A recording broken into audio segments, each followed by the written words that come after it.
Black Swan was born into a royal family as a small child. Her and her brother wandered into this place that's basically a pocket dimension on a separate cosmic axis from the multiverse to await the arrival of the Black Swans, also called the Great Ladies. Just in case you're curious on how these Black Swans looked, on how she met them in the library, they wanted to go to them so they can instruct them how to travel to other worlds via the library. When she was only 4, a reality prematurely died and set off a multiversal contraction. There was these hive mind black priests that descended upon her Earth to destroy it to prevent the death of both its universe and their own in a reality incursion. That's when she and her brother fled to the library within which 3 Black Swans awaited. Her brother apparently perished as the Earth was destroyed. Priest invaded the library. The Swans teleported Black Swan, the character I'm going over today, that's her name, Yabbat, to safety and inducted her into their order, teaching her to embrace the belief that the event that began in the incursion was the emergence of their god. It was a necessary sacrifice to protect entire universes from similar perishing. Yada, yada, yada, shenanigans happen. She ends up being the only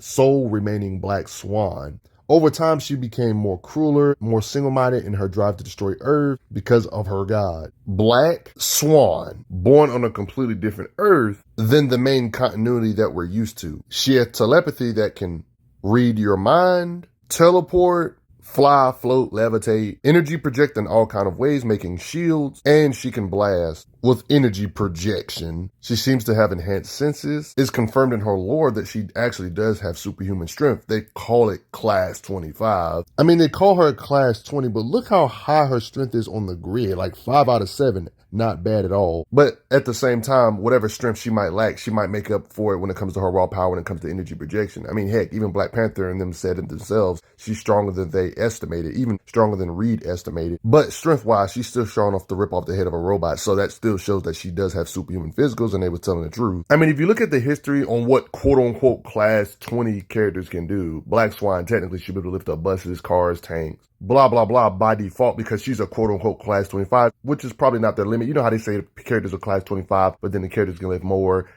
So, bare minimally, she can lift 25 tons. You could say it like that. But then, on top of that, her energy projection makes everything worse. She doesn't have many comic appearances. Let's analyze her a little deeper. I mean, yeah, she can hit hard when you add in all of her aspects about herself even more. Like, not just her blunt power, but when you start adding energy projection onto it, yeah, she can hit hard. Like, the weight of her hits aren't light. I'm about 100% sure she can blow away buildings or even your whole block, honestly, if she wanted to, simply based on her battle feats and the beings she can damage. You can tell by the stuff she can block with her energy, you can kind of get an idea of her blast power, like blocking living lightning's blast, because electricity from the living lightning can't penetrate her force field. Her energy projection blasts are way worse than nuclear bombs, I would say, because the fact she can shield, yep, a force field. Yep, you see it correctly. She can shield from a literal planet exploding. Survive this planet exploding. With this kind of shielding or raw power she can shield from, there's no doubt she could probably split the moon or something like the moon in half. Her blast power can actually damage high-end beings like Beta Ray Bill. Beta Ray Bill is somebody that Thor has long since considered him his equal. There's implications her energy projection can blast hard enough to even damage powerhouses like Captain Marvel of Marvel Comics. You see her eyes glowing, implying that she's the one that hit her. Right here, making her say, let's just say Captain Marvel has withstood a lot of stuff over the years. She's been hit by planet busters, beings like Gladiator, beings that can shatter stars with their hits. She can take what she can dish because she can take his hits. She herself can also blast with enough power to melt a hole in the star. If we assume Black Swan can do similar because she can damage these beings in that similar hierarchy of power, she'll be able to blast apart things way bigger than Earth. Even smaller parts of the sun are bigger than Earth. So to blast a decent sized hole in a star, you'd have to be quite a bit above Earth shattering type power levels, I would say. This should apply for Black Swan. I mean, let's be honest, Thanos isn't going to have no weaklings a part of his crew. Of course, Black Swan would be strong, right? Even comics that are less than 3 years old, we see her box with Captain Marvel. Like, has a full-blown slugfest with her energy blast and everything, matching her. Even got the upper hand on her until freaking She-Hulk had to jump in. This could be her amplifying her strikes with her energy projection or something, but yo, she did crack this cell that can hold Herald tier beings. I'm talking about Herald of Galactus tier beings. These kind of prisons can hold these kind of beings and she can crack it. I mean, Terex is the kind of beings that's so confident on his power, he believes he could kill the Silver Surfer. I mean, he could be being cocky, but yo, he's a Herald of Galactus. I wouldn't necessarily doubt it, I guess. He matched the muscle of Silver Surfer, so I don't necessarily doubt it. I mean, even if you want to say Silver Surfer's above Terex, which is fair,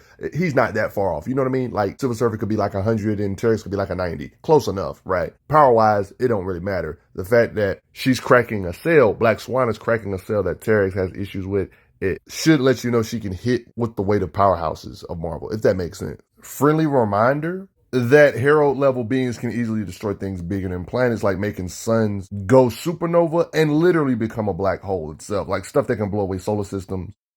Beings that Terex should be similar to, like Nova Frank and stuff. You get it? Now, if we talk about Silver Surfer tiers, you know, which is basically Terex and them, he can make energy blasts or energy discharges that can get so wide that you have to be light years away to be safe from the impact. I'm talking about energy blasts that can get so wide it can envelop a whole galaxy and make a whole singularity. It's even talked about when Herald level beings like Silver Surfer themselves, Herald tiers, their powers being misused, they can destroy a galaxy. I'm just trying to put in perspective to you guys on why her cracking a cell that Herald tiers have trouble getting through is insane. These are the kind of beings that can withstand exploding galaxies, guys. So when you see Terex doing this to Silver Surfer, that's what we're talking about when it comes to power level. That's basically why it's impressive seeing Black Swan crack this cell we see high-end beings like Terex in. So it's not far-fetched to say she can produce energy similar to supernovas, even greater, or she can produce blasts that are heavy enough to damage beings that can withstand exploding galaxies, blah, blah, blah. I mean, she literally boxed it out with freaking Nova Richard Rider, another powerhouse tier, so she has to be a beast. I do want to clarify she wasn't alone in this particular situation, though. Other Black Order members were here, but yo, she's dealing with these powerhouses. These powerhouses don't treat them as fleas. She has to withstand these blows, hits, blah, blah, blah, energy project and match them. It's clear she isn't a lightweight.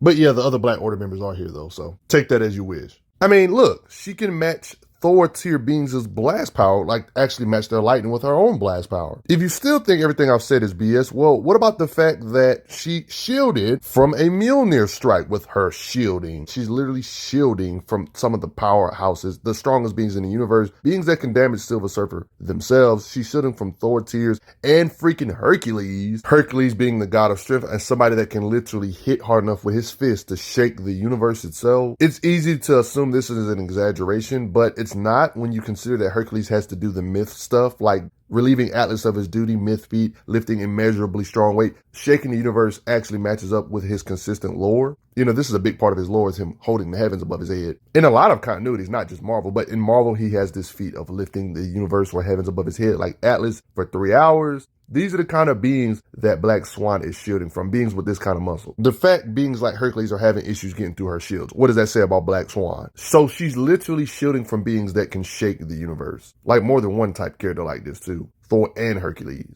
She doesn't really need her muscles when she has this kind of energy projection type blast power, wouldn't you agree? I mean, she can't be slow. She doesn't have many showings, but yeah, she's probably way faster than lightning when it comes to reflexes. She's blocking attacks from literal lightning beings. Most powerhouses in Marvels can combat way faster than the speeds of light due to the fact that they can compete with each other. You know, the fact that Jane Foster Thor can move like this, moving at literal lightning speed, but there's implications she can't just speed blitz Black Swan, shows that she has to be able to compete with these powerhouses in raw speed. That'll just about do it. Not many comic appearances, less than 100, she's still strong. Her strength is decent, but her blast power is what makes her a powerhouse. Like as you can see in the grid, her energy projection is actually higher. Her fighting skills is a 4, so not bad either. I mean, look at this weird hold she has Captain Marvel in. I'm pretty sure she can freaking fight. Speed is not what she specializes in. Combat speed, she can keep up with him, so that's good enough. Intelligence is pretty decent. Thanks for the donations, everybody.